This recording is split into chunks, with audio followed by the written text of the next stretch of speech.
क्या आपने कभी सोचा है कि ताकत होने के बावजूद भी कुछ लोग जिंदगी में आगे क्यों नहीं बढ़ पाते? क्यों कुछ लोग जिनके पास सब कुछ होता है, समय, दिमाग, शरीर, फिर भी वह पीछे रह जाते हैं? कभी कभी हमारी सबसे बड़ी दुश्मन कमजोरी नहीं होती बल्कि आलस होती है। और आज मैं आपको एक ऐसी कहानी सुनाने वाला हूँ जिसे सुनकर शायद आप अपनी जिंदगी के सबसे आलसी दिन को भी बदलने का फैसला कर लेंगे। हरे भरे जंगल के बीचों बीच एक विशाल हाथी रहता था। गजेंद्र बहुत ताकतवर था। चौड़ा शरीर, लंबी सूंड और भारी कदमों की आवाज से पूरा जंगल गूंज उठता था। लेकिन एक समस्या थी, वो था जंगल का सबसे आलसी हाथी। वो घंटों किसी पेड़ की छाप में बैठा रहता, कभी झपकी लेता, कभी खुद से बातें करता। इतना बड़ा शरीर मुझे मेहनत करने के लिए नहीं मिला, आराम करने के लिए मिला है। दिन भर उसका यही काम था, आराम करना। जब भूख लगती तो पास की नदी में जाकर थोड़ा बहुत घास या कमल के पत्ते खा लेता, फिर वापस पेड़ के नीचे सो जाता। धीरे धीरे उसका आलस बढ़ता गया। शरीर बड़ा था मगर ताकत घटती जा रही थी। वो जल्दी थक जाता, उसकी चाल भारी हो गई थी। फिर एक दिन जंगल में अकाल पड़ गया, नदियाँ सूख गई, पेड़ों पर फल नहीं बचे। हर जानवर अपनी जान बचाने में जुट गया। कोई गड्ढे खोद रहा था ताकि पानी निकले, कोई दूर तक जाकर फल ढूंढ रहा था। लेकिन गजेंद्र वो अब भी उसी पेड़ के नीचे बैठा सोच रहा था, मुझे तो खाना मिल ही जाएगा, आखिर मैं सबसे बड़ा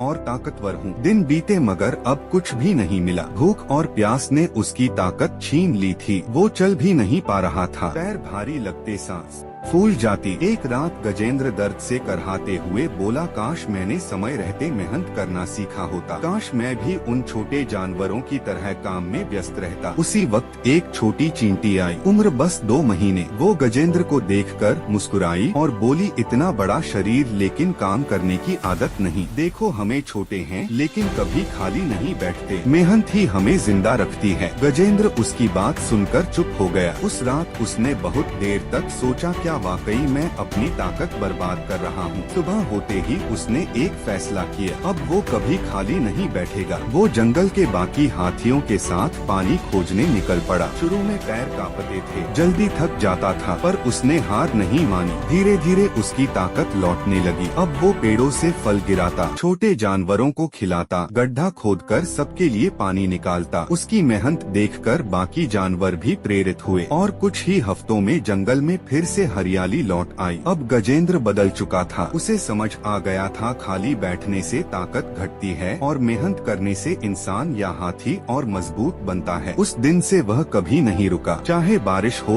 गर्मी हो या ठंड, वह हमेशा किसी न किसी काम में लगा रहता और जंगल के सारे जानवर उसे सम्मान से देखते थे। दोस्तों, गजेंद्र की तरह अगर हम भी आलस में पड़े रहे तो हमारी ताकत, हमारा टैलेंट सब बेकार हो जाता है। जीवन में आगे बढ़ना है तो एक ही मंत्र याद रखो, खाली मत बैठो, मेहनत ही असली ताकत है। अगर इस कहानी ने आपको प्रेरित किया तो इस वीडियो को लाइक करें, कमेंट में लिखें, मैं भी आज से मेहनती बनूंगा। और ऐसी ही प्रेरणादायक कहानियों के लिए चैनल को सब्सक्राइब करना ना भूलें। मिलते हैं अगली वीडियो में जहां एक नई कहानी आपको एक नया सबक सिखाएगी। धन्यवाद।